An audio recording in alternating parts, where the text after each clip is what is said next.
le Président, Monsieur le Premier ministre, Madame la Ministre, Monsieur le Premier ministre et rapporteur, mes chers collègues. 3 heures du matin. À l'instant où je m'exprime, Nouméa est dans la nuit. À un peu plus de 16 700 kilomètres de cet hémicycle, dans l'océan Pacifique Sud, au large de l'Australie et de la Nouvelle-Zélande. Telle est la spécificité géographique de la Nouvelle-Calédonie par rapport à la métropole. 1853, cette année-là, la Nouvelle-Calédonie, où vivait un peuple premier, le peuple kanak, est proclamée colonie française. De très nombreux anciens communards y seront déportés à tout jamais. Ancienne colonie de peuplement qui a parcouru le long et douloureux chemin qui conduit à l'émancipation, telle est sa spécificité historique. 13. C'est le numéro de ce fameux titre propre à la Nouvelle-Calédonie qui fut instauré dans notre Constitution il y a 20 ans pour y regrouper les dispositions transitoires propres à ce territoire. Le statut de l'île est organique. Elle possède 3 provinces, un congrès, un sénat coutumier, un conseil économique et social, un gouvernement, vote des lois dites de coutume et 3 corps électoraux distincts, dont le corps référendaire qui nous occupe aujourd'hui. Telle est sa spécificité juridique.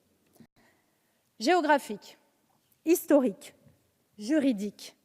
Nous devons avoir à l'esprit que, forte de ces 3 spécificités, la Nouvelle-Calédonie est bien un sujet particulier qu'il faut aborder en tant que tel.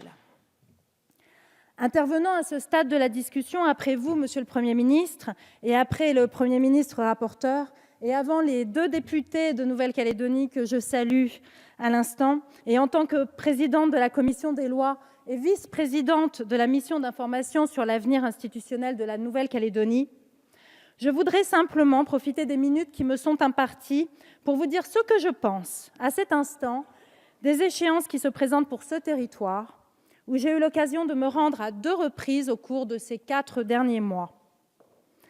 À l'automne, les populations calédoniennes seront interrogées sur leur souhait d'accéder ou pas à la pleine souveraineté, conformément aux accords de Nouméa.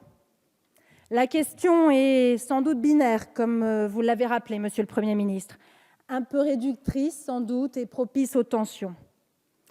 Elle est aussi nécessaire, car c'est un engagement du passé et une condition pour l'avenir. Il nous faut honorer cet engagement et satisfaire cette condition. Sur le plan du droit, cela nous impose de tout faire pour que cette consultation soit irréprochable. C'est l'objet de ce projet de loi organique qui découle directement du 16e comité des signataires de l'accord de Nouméa et que le rapporteur nous invite, et je partage son avis, à adopter sans modification. Ces 10 articles sont nécessaires, ils constituent un ensemble cohérent, et je crois également qu'il est préférable de ne pas en altérer l'équilibre. Sur le plan politique, cela nous conduit à faire le pari de l'intelligence et à appeler les Calédoniens à avancer ensemble, à se saisir de cette échéance pour continuer à exorciser la violence de jadis dans le droit fil de la volonté de paix de Jacques Lafleur et de Jean-Marie Tjibaou et de bien d'autres encore. Sans doute n'avons-nous pas à prendre parti. Le choix incombe aux Calédoniens. Je ne leur dirai pas « votez oui » ou « votez non ». C'est une décision qui leur appartient. En revanche, je voudrais dire aux Calédoniens que j'aimerais, sous une forme ou sous une autre, ou plus précisément sous la forme qu'ils choisiront, que nos chemins ne se séparent pas, ne se brisent pas. Je suis persuadée qu'avec les Calédoniens, grâce à leur histoire, à leur diversité, à leur éloignement aussi, notre pays incarne davantage son rêve d'universalité. Monsieur le Premier ministre, nous savons tout ce que vous faites avec la ministre des Outre-mer pour accompagner la Nouvelle-Calédonie sur son chemin. Le gouvernement peut compter sur nous, députés, pour aider la Nouvelle-Calédonie.